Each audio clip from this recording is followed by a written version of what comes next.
ಹರಿ ಓಂ ಗುರುಭ್ಯೋ ನಮಃ. ಆತ್ಮೀಯರೆಲ್ಲರಿಗೂ ಕೂಡ ನಮಸ್ಕಾರ. ಆತ್ಮೀಯರೇ, ಈಗ ನಾವು ನವೆಂಬರ್ ತಿಂಗಳಲ್ಲಿ ವೃಷಭ ರಾಶಿಯವರಿಗೆ ಏನೆಲ್ಲ ಪ್ರತಿಫಲಗಳು, ಗ್ರಹಗಳ ಒಂದು ಬದಲಾವಣೆಯಿಂದ ಒಂದು ರಾಶಿಯಿಂದ ಮತ್ತೊಂದು ರಾಶಿಗೆ ಸಂಚಾರ ಮಾಡೋದರಿಂದ ಯಾವ ರೀತಿಯ ಪ್ರತಿಫಲಗಳನ್ನು ಪಡಿಬಹುದು ಅನ್ನೋಂಥದ್ರ ಬಗ್ಗೆ ತಿಳ್ಕೊಳ್ಳೋಣ.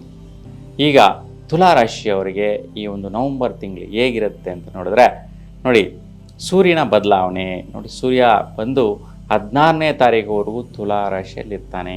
ತುಲಾ ರಾಶಿಯಲ್ಲಿ ಸೂರ್ಯನಿಗೆ ನೀಚ ಸ್ಥಾನ ಅಂದರೆ ನೀಚವಾದಂತಹ ಫಲ ಸಂಚಾರದ ಸ್ಥಿತಿ ಇರ್ತಕ್ಕಂತಹದ್ದು ಸೂರ್ಯನಿಗೆ.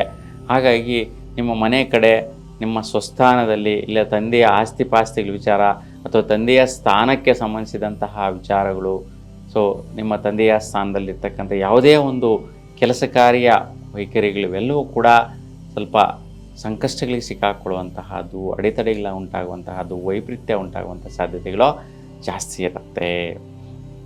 ಹಾಗಾಗಿ ಸ್ವಲ್ಪ ಹುಷಾರಾಗಿರಬೇಕು. ಮತ್ತು ಮಿತ್ರಸ್ಥಾನದಲ್ಲಿ ಯಾವುದೇ ರೀತಿಯ ಕೆಲಸ ಕಾರ್ಯ ಕೈಂಕರ್ಯಗಳನ್ನ ಮಾಡೋದಕ್ಕೆ ಮುಂದಾಗಬೇಡಿ. ಈ ಒಂದು ತಿಂಗಳಲ್ಲಿ 16ನೇ ತಾರೀಕುವರೆಗೂ, 16 ನಂತರ ಮತ್ತು ಯಥಾಸ್ಥಿತಿ ಸೂರ್ಯನ ಒಂದು ಫಲ ತುಂಬಾ ಚೆನ್ನಾಗಿರುತ್ತೆ. ಸೊ ನಿಮ್ಮ ರಾಶಿಯಿಂದ ಅಂದರೆ ಸಪ್ತಮ ಸ್ಥಾನಕ್ಕೆ ಸಂಚಾರ ಮಾಡ್ತಾನೆ.